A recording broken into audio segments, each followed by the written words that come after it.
Hello friends, welcome back to my channel Mishi daily routine. तो हमेशा की तरह बहुत ही ज़बरदस्त से टिप्स एंड ट्रिक्स लेके मैं आपकी खिदमत में हाजिर हो गई हूँ। तो देखें, यहाँ पे ना मैंने हुक ले ली है। आजकल इस तरह की जो एडहेसिव हुक्स होती हैं ना, वो बहुत ही ज़्यादा स्ट्रॉन्ग होती हैं और बहुत ही ज़्यादा ना काम की हैं। तो आज मैं आपको ना इसका बड़ा ज़बरदस्त सा यूज़ बताऊंगी कि किस तरीके से आप बड़े बर्तन भी इसके ऊपर हैंग कर सकते हैं, जो कि आम तौर पे इस हुक के ऊपर हैंग नहीं हो पाते, लेकिन एक छोटे से ट्रिक के साथ आप उनको भी हैंग कर पाएंगे। तो सबसे पहले देखें, यहाँ पे ना मैंने एक काउंटर सेलेक्ट कर लिया है और काउंटर खोल के जो उसकी इनर वॉल होती है ना, वहाँ पे ये मैं हुक अप्लाई करूँगी। तो ये हुक अप्लाई करने का ना तरीका थोड़ा सा डिफरेंट होगा।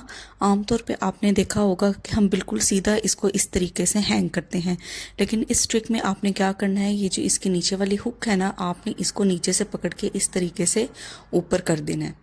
ठीक है, और फिर इसे दोबारा से ट्विस्ट करेंगे तो इस तरह से ये हो जाएगी। ठीक है, आपने हुक को आपने क्या करना है, इसकी जो पोजीशन है ना, वो आपने चेंज कर देनी है और यही इसका मेन ट्रिक है, जिससे आपका ये काम बहुत ज़्यादा आसान हो जाएगा। अब देखिए, इसके पीछे जो एक कवरिंग होती है ना, उसको मैं अच्छे तरीके से रिमूव कर लूँगी, ताकि ये जो हुक है ना, इसको मैं काउंटर की वॉल पे अप्लाई कर सकूँ। तो ये देखें, मैंने इसको उल्टा रखा है। आमतौर पे हम इसको सीधा रखते हैं।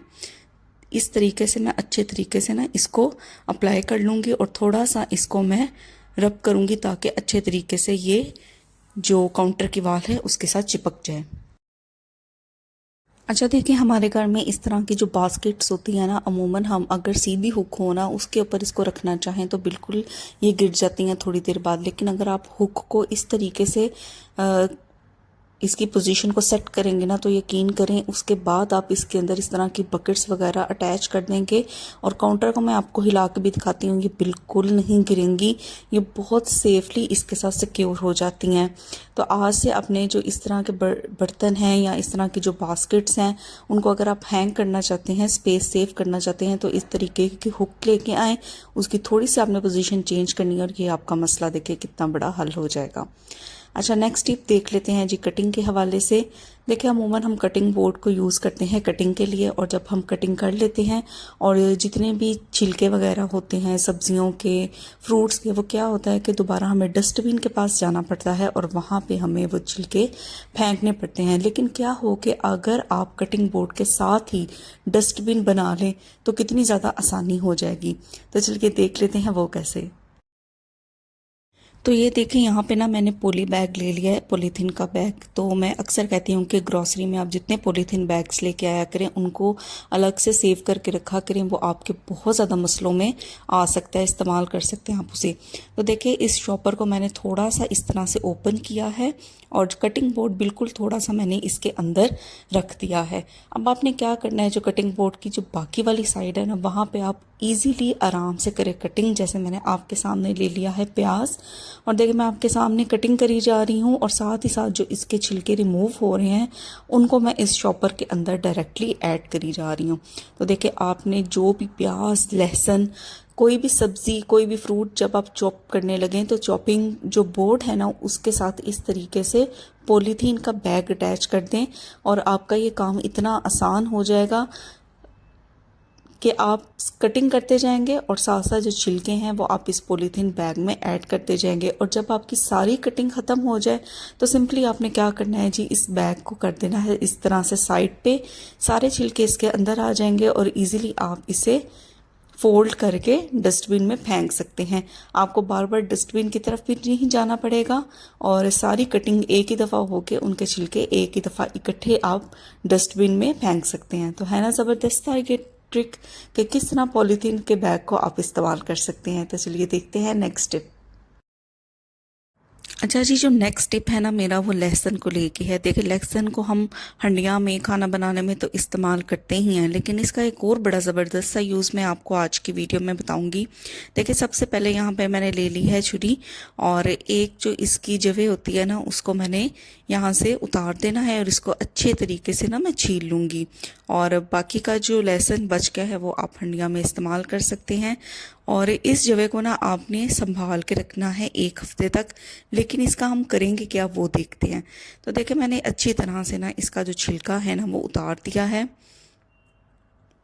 बड़ा ज़बरदस्त सा यूज़ आज की वीडियो में आपको बताऊंगी। पसंद आए ना ये टिप तो आपने वीडियो को लाइक ज़रूर करना है। तो चलिए इसको हम रख लेते हैं साइड पे। नेक्स्ट हम देख लेते हैं जी हमें क्या चाहिए। अच्छा, यहाँ पे जो इसका ऊपर वाला पार्ट होता है ना, ये थोड़ा सा हार्ड होता है, इसको हमने रिमूव करके साइड पे कर देना है। और ये जो इसका इनर पार्ट है ना, यहाँ पे ना छुरी की हेल्प से ना, ये देखें मैं इस तरीके से इसके अंदर प्रिकिंग कर लूँगी ताकि इसका जो जूस है ना वो निकल के बाहर आ सके। तो ये देखिए ज़बरदस्त तरीके से ना मैं इसके अंदर अच्छे तरीके से प्रिकिंग कर लूँगी ताकि इसका जो अंदर का जूस है वो थोड़ा सा बाहर आ जाए। तो ये तो हो गया हमारा एक चीज़। उसके बाद यहाँ पे देखिए मैंने लिया है लेमन, और लेमन को ना इस तरह से मैं छोटे छोटे न्यूज़पेपर्स के अंदर रखती हूँ सेपरेट। और यकीन करें कि आप आधा लेमन भी इसके अंदर रखेंगे ना तो वो भी आपका बिल्कुल हार्ड नहीं होगा, ख़राब नहीं होगा। तो ये मैं अपनी एक वीडियो में पहले भी ट्रिक बता चुकी हूँ कि किस तरीके से आप लेमन्स को सेव कर सकते हैं। अच्छा, आप देखें जहाँ से हमने लहसुन को प्रिक किया था ना, वहाँ पे हमने यहाँ 3 से 4 बूंदे जो है लेमन की वो ऐड कर देनी है। अब हमने क्या करना है कि जी इसको अपने नेल्स के ऊपर रब करना स्टार्ट करना है। अगर आपके नेल्स की ग्रोथ नहीं होती और बहुत ज़्यादा पतले हैं, बहुत जल्दी टूट जाते हैं, या अगर आपके नेल्स में किसी भी किस्म की फंगल इन्फेक्शन है, तो आप हफ्ते में 3 मरतबा इस ट्रिक को ज़रूर करें और इसको 5 से 7 मिनट आप इसी तरह अप्लाई करें। यकीन करें जो लहसुन होता है उसके अंदर एंटी फंगल प्रॉपर्टीज़ होती हैं, एंटीबैक्टीरियल एंटीवायरल प्रॉपर्टीज़ होती हैं, और ये बड़ा ज़बरदस्त सलूशन है। जिनके नेल्स नहीं पड़ते या जिनके नेल्स बहुत ज़्यादा पतले हैं उनको भी ये बहुत ज़्यादा मजबूती देगा।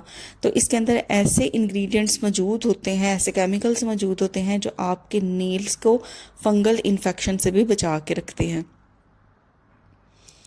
तो आपने क्या करना है कि हफ्ते में ना 3 दफ़ा आपने इसे ज़रूर यूज़ करना है इस ट्रिक को, और ये आप संभाल के रख लिया करें। ये एक जगह जो आपने उतारी है ना, इसको आप संभाल के रख लें। थ्रू आउट द वीक आपकी यही इस्तेमाल हो जाएगी। और उसके बाद अगर आपको लहसुन की हाथ से स्मेल आए ना, तो सिंपल आप जो कोलगेट होता है या कोई भी टूथपेस्ट आप घर में इस्तेमाल करते हैं ना, उससे आप अच्छी तरीके से हाथों को वॉश कर लें। तो मैं उम्मीद करती हूँ कि ये टिप्स एंड ट्रिक्स आपको पसंद आए होंगे। पसंद आए हैं तो वीडियो को लाइक करें, शेयर करें, कमेंट करें।